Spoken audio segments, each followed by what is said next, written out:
Oi, oi, oi, oi, oi.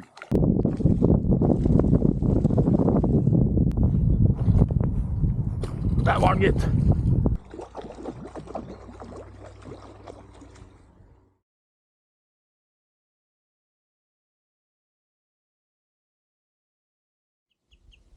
God morgen, folkens.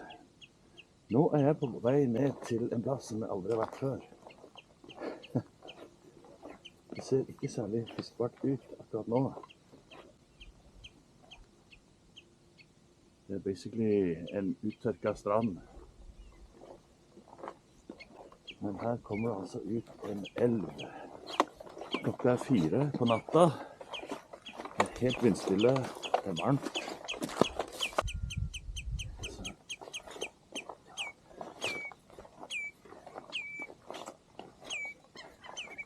Det er ikke egentlig ikke så det kommer ut noe særlig mye elv her heller, men det skal nå gjøre det. Her hvor jeg går nå blir jo snart dekt med vann. Men det går vel litt tid. Det tar litt tid før det kommer opp hit med. Det er ganske farlig. Her kan man altså gå tørt.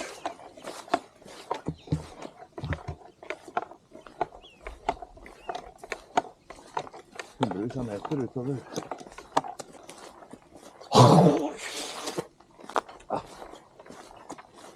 Pustet inn en mygg. For en søring så er dette her snodig.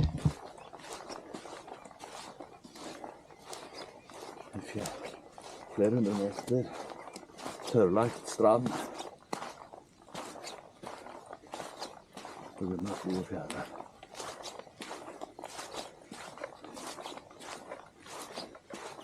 Snodige greier. Det står altså en kar der borte og fisker.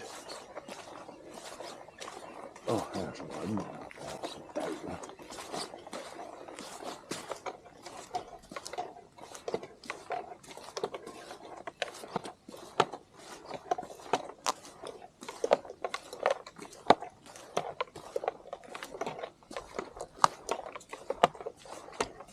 Og så er jeg blitt så tynn at denne linekurven detter av, vet du.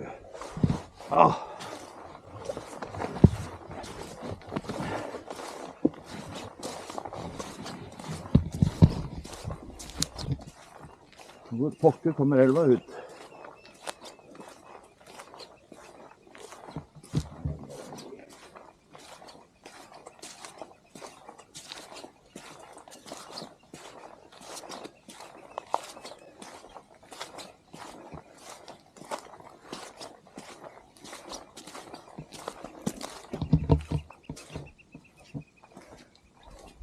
Ganske snodig, men om et par timer nå så er dette her under.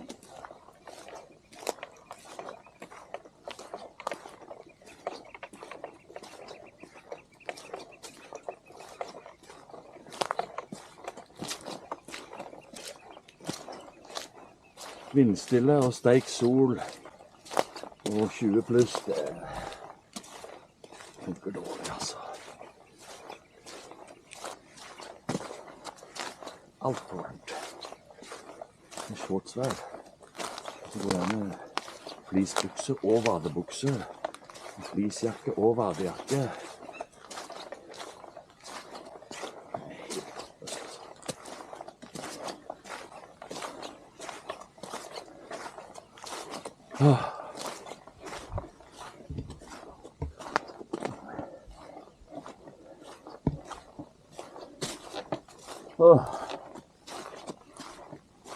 Jeg tror dette er elvesløpet.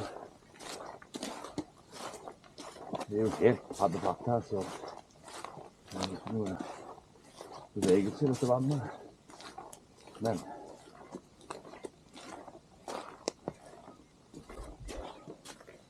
I made it. Jeg kan legge fra meg ting litt høyt, i hvert fall, så jeg har litt tid på meg til å kanskje få svingt stanga litt. Ja, men jeg vet ikke om det er noe kastet på her. Her er vannstein. Jeg legger ting på den.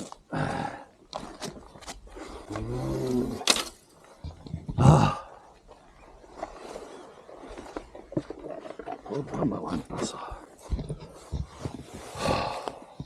Det er bare på, altså. Åh. Jeg holder på å døve.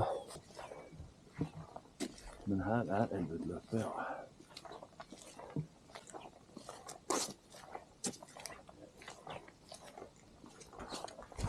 Her skal det være mye pukkellaks, blir det sagt.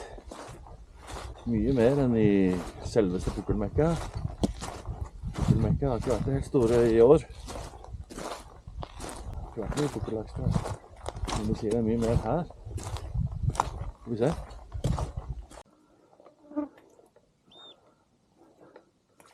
Det vaker det nettopp en fin fisk uti der. Det så egentlig ut som en sjøørret, men det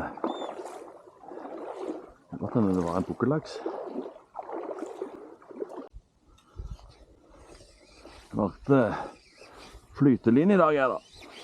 Siden jeg regner med det blir veldig grunt å stille flytende nedi her. Fisker med Guideline RSC, klasse 6.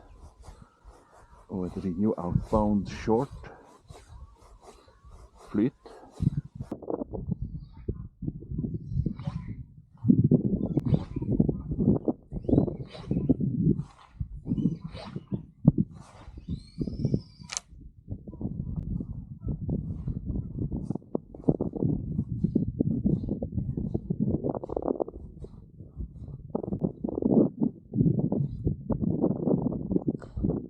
Der var det gitt.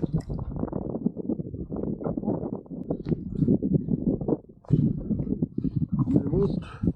Den er på.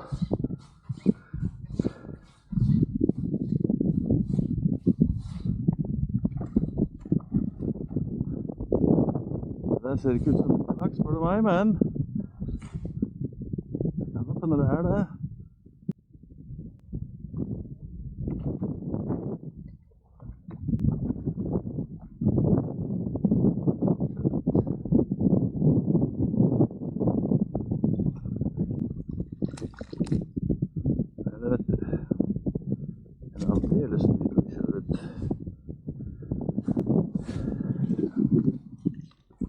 På en, ja, det er godt 12 år, så da må det være.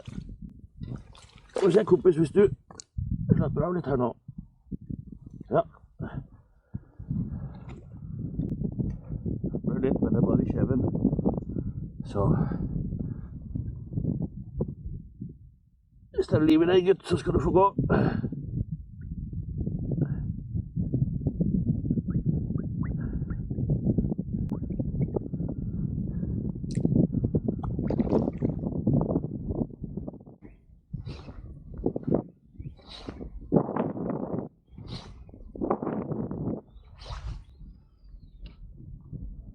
Her er det rett før sekken min blir våt.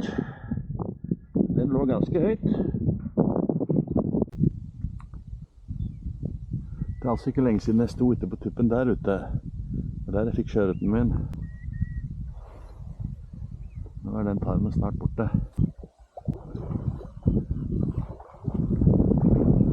Det er i hvert fall en voldsom strøm da, innover.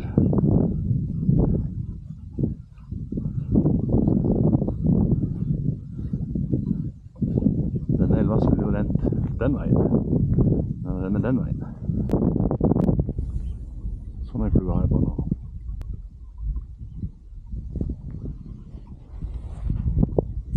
Jiggy variant, kan vi kalle det.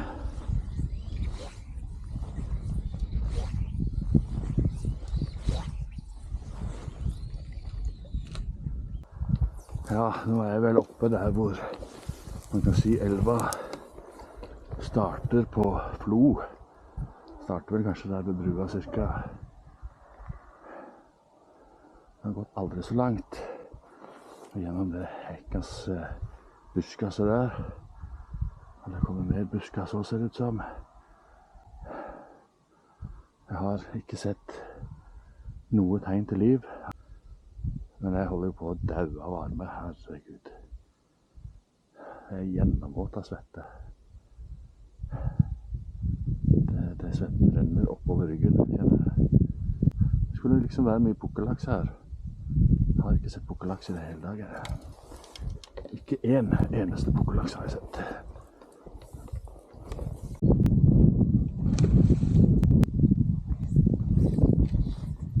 Så har jeg ikke noe tro på dette her, altså, men jeg kan egentlig ikke forstå det hvorfor ikke skulle kunne gå heller, altså.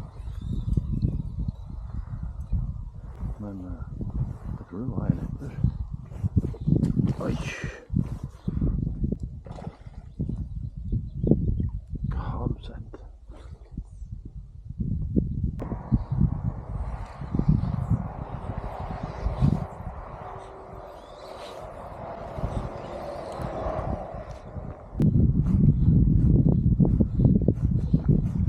Den hoppet jo nesten på flua.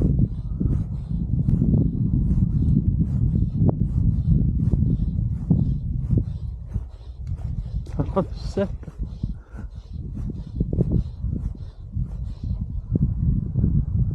Jeg tror det er noe pukkel også uti der. Det meste atlanterhavslaks da, men oi, han hoppet over flua mi.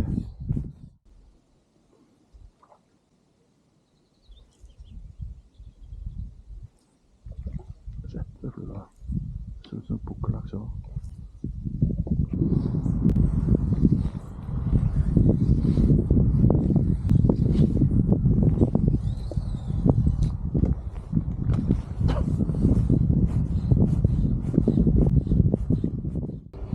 Nå skal vi se om det er noe sjanse til å få det til å bite nå her på en svær flue.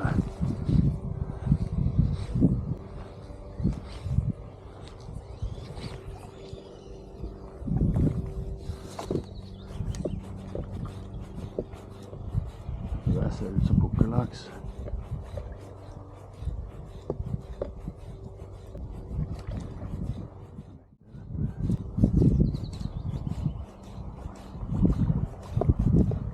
Jeg vil ikke bite på den heller. Svina.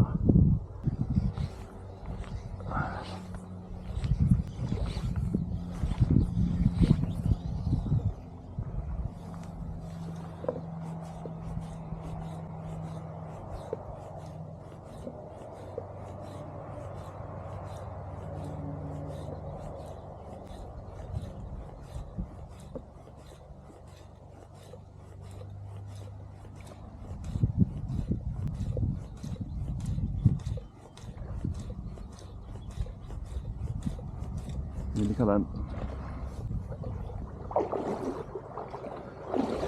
Ok, da må vi prøve den her godfrua. Jiggy-varianten, tenker jeg.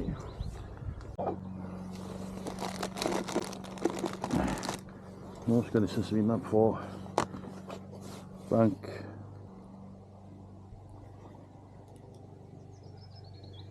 Den. Nå smeller det.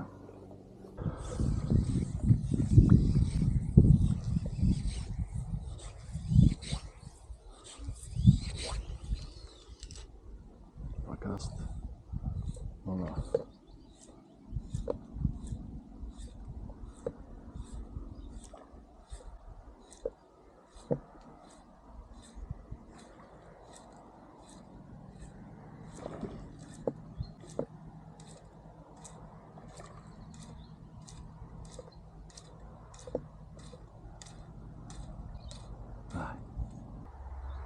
Nei, den er nok for stor, altså.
Der var han, gitt. Han tok til slutt. Åh.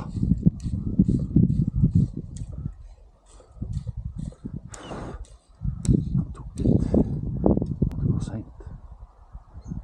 Det går kjempesent. Sent.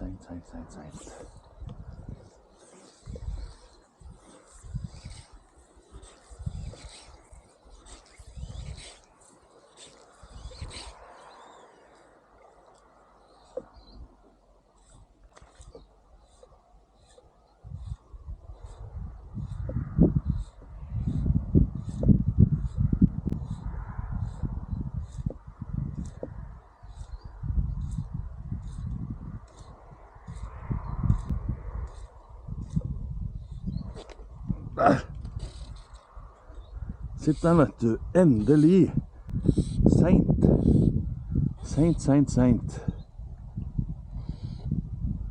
Hva er dette for noe? Det er helt sikkert en pukkel, men hvorfor er du så rolig?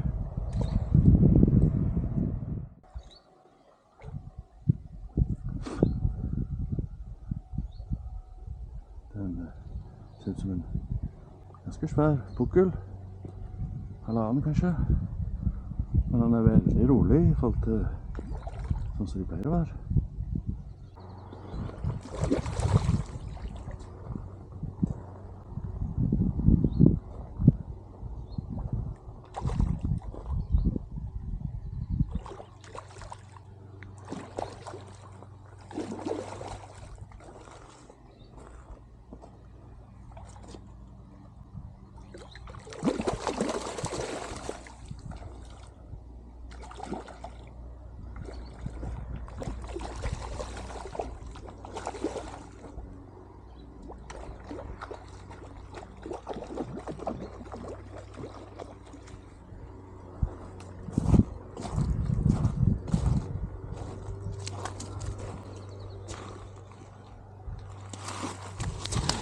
Kom av, gitt.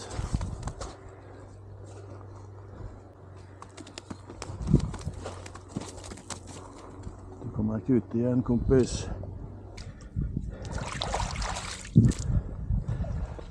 Ai. Men da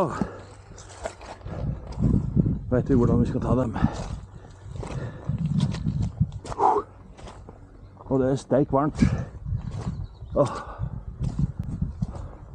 Alt for varmt å fiske. Så det var den flua som måtte til. Den der litt rare jiggy-varianten min. Men nå vet vi at det går an å få dem på den, så da er det ikke noe mer fluebytte på gang.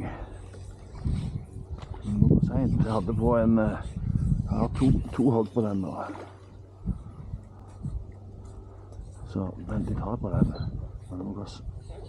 Oi, den var på med en gang, den. Den går sent.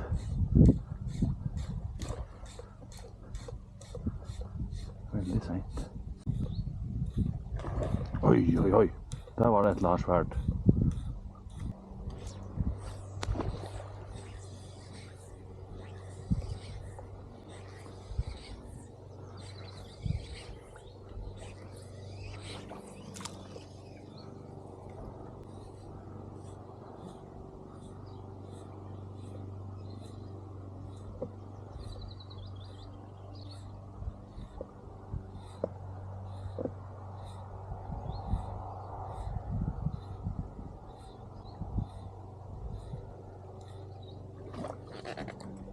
Der. Jeg er usikker på om beit eller om han krøka seg når han hoppet på flua mi, men vi får se.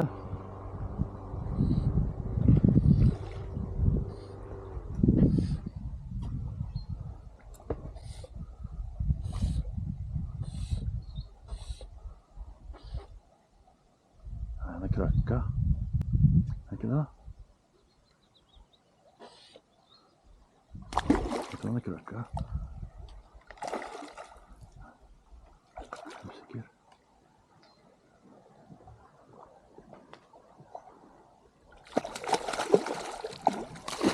Oi, oi, oi, oi, oi.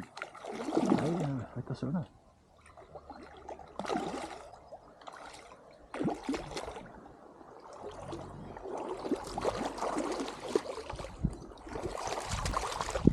Nei da, han har litt sånn bare det. Nå har jeg faktisk slukt den.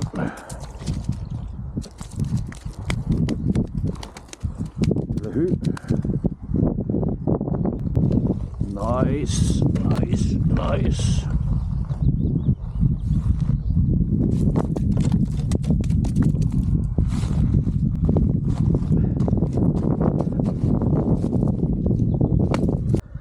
Satt godt den, ja.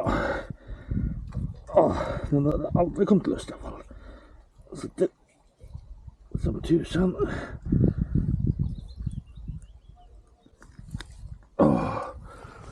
Den hadde aldri kommet løs i hvert fall. Det er helt sikkert. Det er hun det også, tror jeg.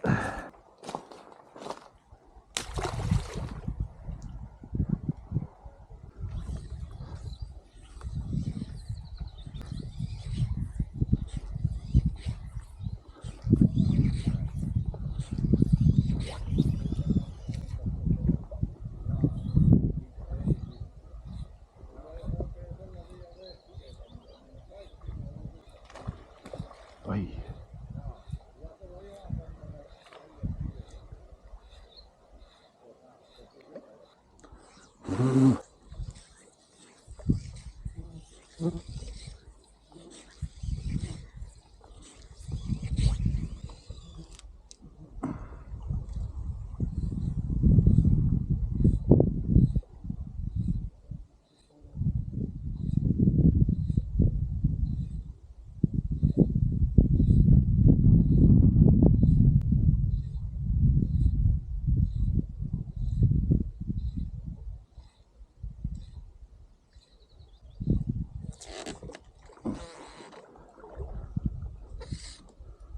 Der var den etter.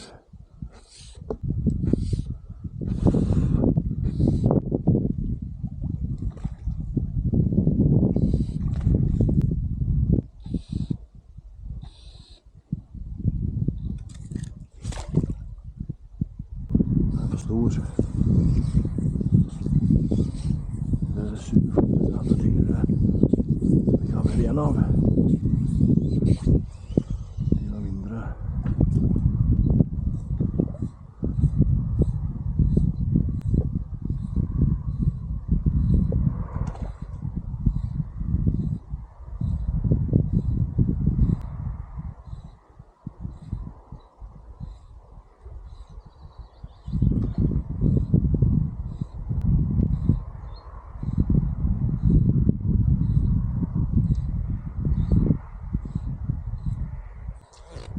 Oi, der sitter det en svær en, tror jeg.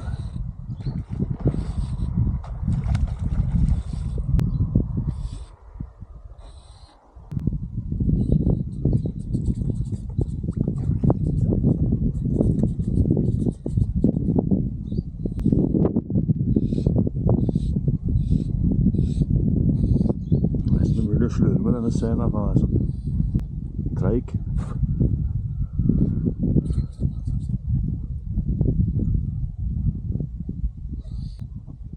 Sklir ikke mot hendene i det hele tatt.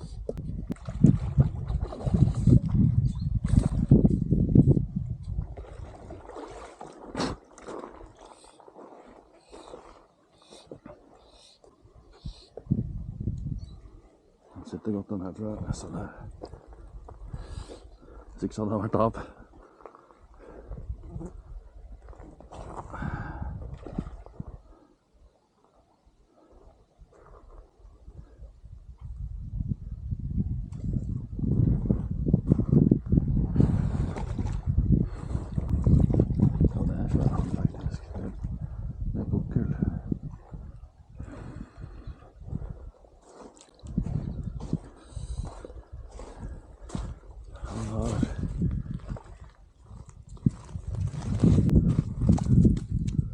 Tatt flua.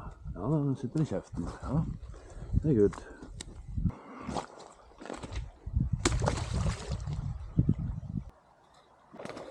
Oi!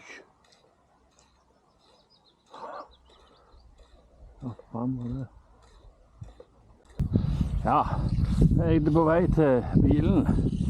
På vei nedover elva. Men så kom jeg forbi en plass her hvor det faktisk vaker fisk.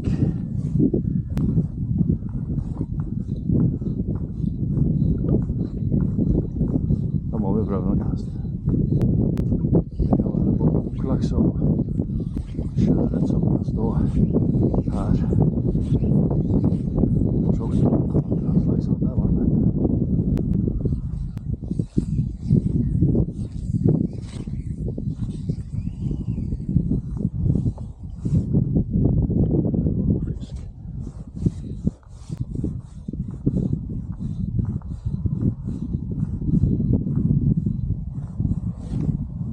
Der var den, gitt. Ha.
Ganske svær den her.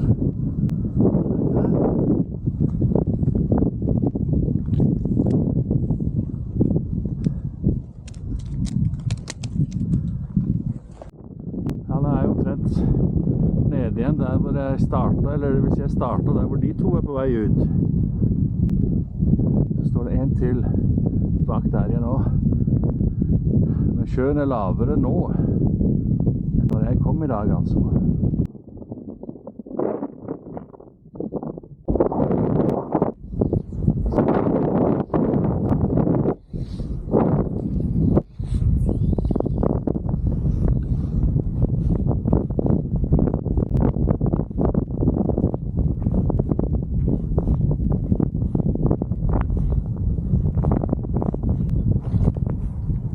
Der var den, gitt. Har du sett? Oi, oi, oi, oi, oi.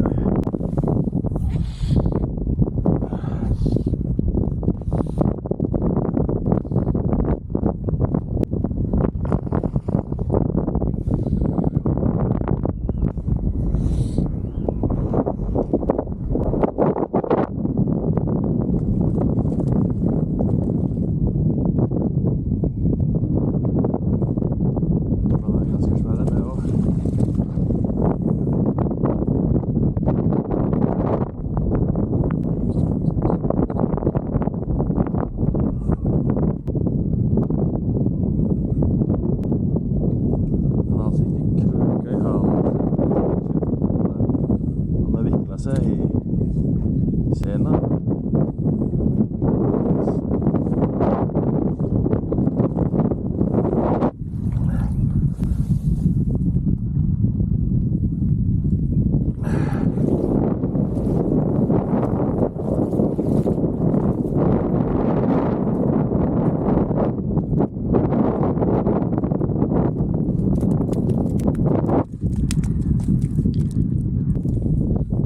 Sorry, kompis.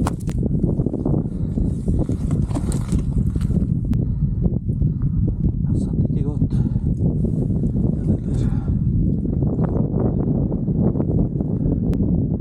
Det er svære. Så det er altså på siste batteriet, og det er sikkert tomt øyeblikk. Og Jeg kan ta oppsummere dagen litt grann. Det ble litt famling i starten, og så ble det bedre og bedre etter hvert. Det har jeg aldri vært før, men som jeg hjertet til, og da vet jeg hvordan jeg skal kjøre. Så en del fisk har det blitt. Mye var, har jeg sett. Så da sier jeg bare takk for i dag. Sikkert ikke så lenge før det kommer en ny film. Så håper jeg vi ses igjen da. Steikje meg, den er svær. Helsiken! Hvis du likte denne filmen, bør du ta en titt på kanalen min. Svær følgefisk, ja! Helsiken! Og hvis du liker det du ser, så håper jeg at du abonnerer på kanalen og blir med meg videre på nye fisketurer. Oi, oi, oi, oi! Jeg poster normalt et par nye filmer hver måned. Der har jeg den, vet du. Sjekk den da. Og de postes alltid på lørdagsmorgen klokken 8. Der. Vi ses i neste film. Der.